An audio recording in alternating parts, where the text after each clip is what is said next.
When aircraft come in needing maintenance, maintainers connect ground equipment to generate the needed resources to diagnose any problems. Senior Airman Booker Beecham is one of Incirlik's aerospace ground equipment mechanics. As an age ranger, he inspects and repairs all sorts of generating equipment. Most people don't know about us because we're the a back shop on the flight line. So you talk about maintainers, you hear about the aircraft and the crew chiefs, but most people don't know about us being age. But we're there and we work long hours, you know. So I kind of like it because it keeps me busy.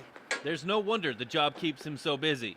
If Senior Airman Beecham's not driving the equipment around the flight line to jets that need it, he's at the shop maintaining a diverse range of generators. It's a big career field actually because we work on anything from diesel engines to air compressors, moving on to small turbine engines. Age is all about using a generator set for its resources instead of turning on a jet's engine and wearing out expensive components. They use our generators to keep power supply to the aircraft, and when it comes to air condition, we air condition the aircraft when they're actually on board working on it, so they're not out there and their avionics aren't overheating. Senior Airman Beecham likes his job. To him, though, what's most important is that he provides a service for the aircraft that visit the 39th Air Base wing. Without ground power, there's no air power, so without us, those planes aren't going anywhere. So it gives me pride to see what our career field impacts, how it impacts the mission. Tech Sergeant Joe Woolston, Incirlik Air Base, Turkey. The Aerial Port Expediter program was new to the Air Force in 2004. Before the APEX program, air crews had to supervise the loading of equipment onto their aircraft. But since 2004, APEX airmen get specialized training to evaluate, supervise, and load aircraft without the flight crew. In August 2009, Staff Sergeant Nathan Dunn was the first airman to reach 500 APEX loads in the Air Force. Then in October 2011, he set another benchmark for the Air Force.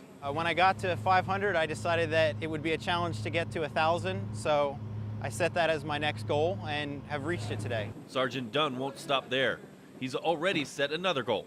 I think I'd like to do 5,000, but it's taken me over 4 years to get 1,000, so that might be the rest of my career. That might be setting the bar high, but Sergeant Dunn's commander explains he's already well on his way. Since 2006, we've had a strategic cargo hub here with multiple missions launching at the same time. The APEX program here allows us to load all those separate aircraft on our own timeline, which frees up the air crew to work off of their timeline. The APEX program allows airmen to do more with less and save time in the process. For Sergeant Dunn, it's a humbling experience. Only that I couldn't have loaded 1,000 airplanes by myself, and I was with the help of all of the other 2T2s that were on my load teams for all those airplanes. First in the Air Force to set cargo benchmarks at 500 and then 1,000 loads, Sergeant Dunn is hard at work paving the way for APEX airmen. I truly enjoy my job. Tech Sergeant Joe Woolston, Incirlik Air Base, Turkey.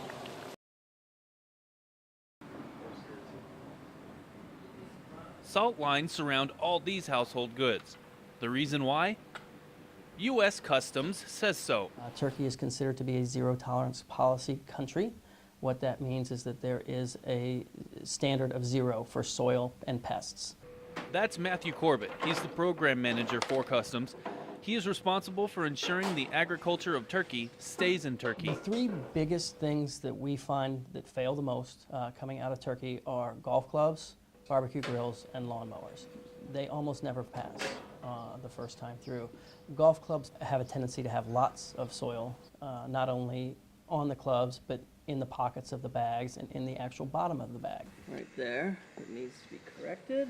Barbecue grills fail a large portion of the time too. Members generally do a very good job cleaning the top and the inside. They fail to remember to clean the bottom where the drip pan is and the legs. So what about those salt lines? Turkey is considered a high snail traffic country. You'll find oftentimes, especially during the spring months, that you have massive amounts of not only snails, but nests and things like that. So the salt lines keep the snails out before the movers show up. On the other hand, working to keep household goods clean is tough to keep up with. The wife and I have been doing, a little bit every night to get to this point, but you find out that the snails, the spiders, as he even found, we probably put at least, 12 to 18 hours into this cleaning, and still stuff is found. Matthew tries to brief all outgoing personnel firsthand before they leave. His philosophy? I think the advice that I would give to any member is, first of all, schedule lots of time.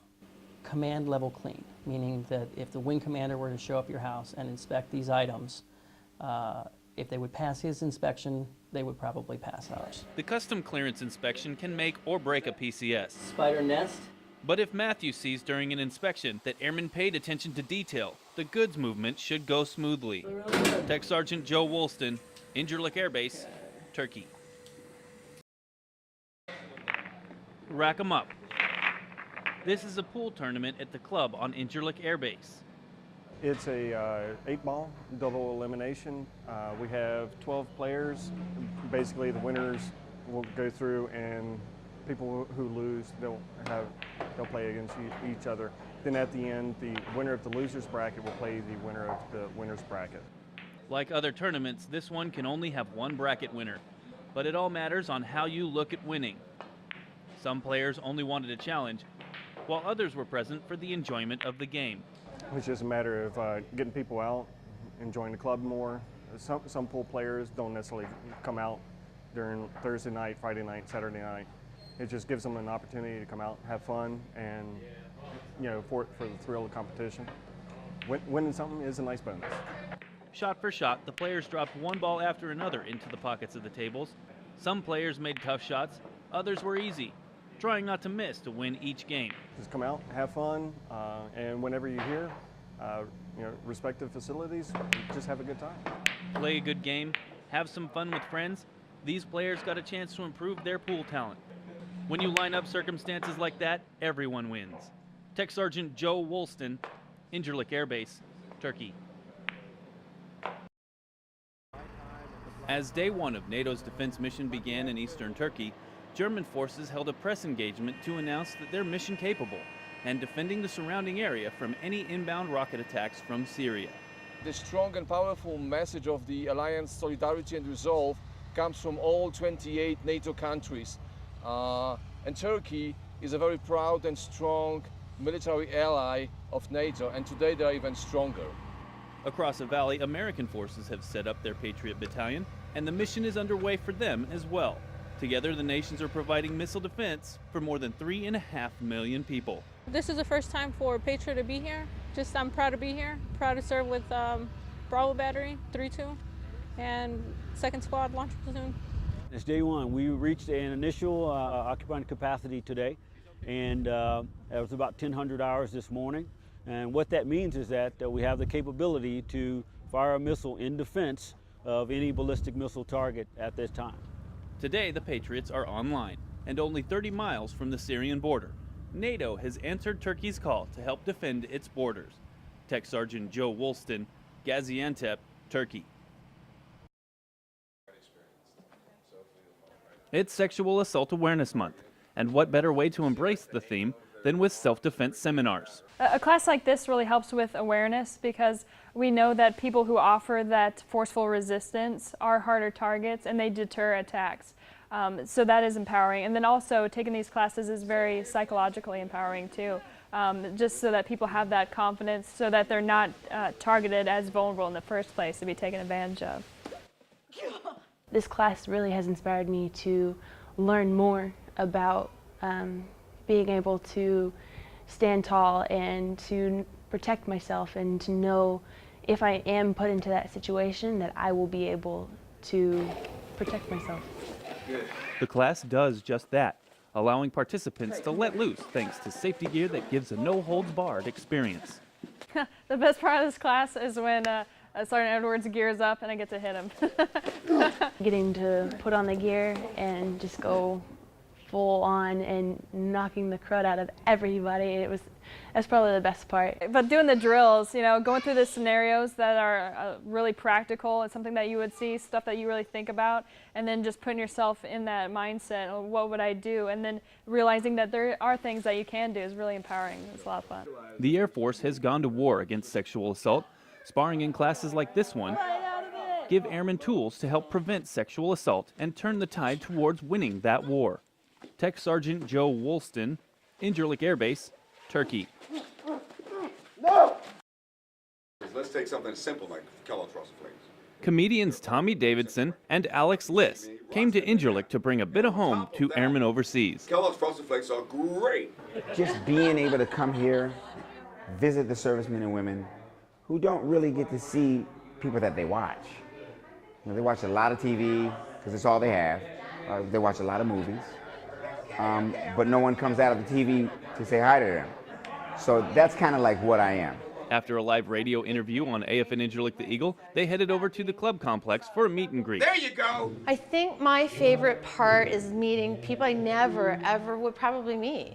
You know, whether they be from the country that I'm visiting or just people from all over the world that are a part of our military. I would just like to thank them. With all the work that they do, and as hard as they work, and the hours that they work, and then the job that they're doing in protecting us, then that's what makes it all good. Then a test of the ballroom sound system. I'm looking forward to having a good time with you guys. You know I'm around, so come on down. Tommy and Alex signed autographs and took pictures with families at the youth center. I see Bumblebee, Bumblebee too, Bumblebee too. You know, that's kind of scary that I know that commercial. Tech Sergeant Joe Woolston, Incirlik Air Base, Turkey. Presented by Costumes today. This is the Relay for Life. So Superman has arrived. To kick off Incirlik Air Base's Spring Fling festivities, volunteers lined up to support the fight towards a cure for cancer. We have different survivors out here, different members who have had family members or friends pass away from it. So everyone just wants to do their part and, you know, help find a cure. The big goal is to make as much money for cancer research as possible. They're walking, they're having fun, they're walking and running, they're donating. They're basically helping find a cure today. The American Cancer Society isn't just about donating money. Some supporters also gave their time to the cause. In addition, we're trying to just donate our time and our love and our best wishes to everyone who's going through something and do as many laps as possible. So we've got somebody walking from each team every hour for 12 hours. With every step, the participants hope to provide a little positive influence for a family member or friend touched by cancer. We've all been affected by cancer in some way. So most people want to do an event like this to kind of come together for a good cause. Tech Sergeant Joe Woolston, Incirlik Air Base, Turkey.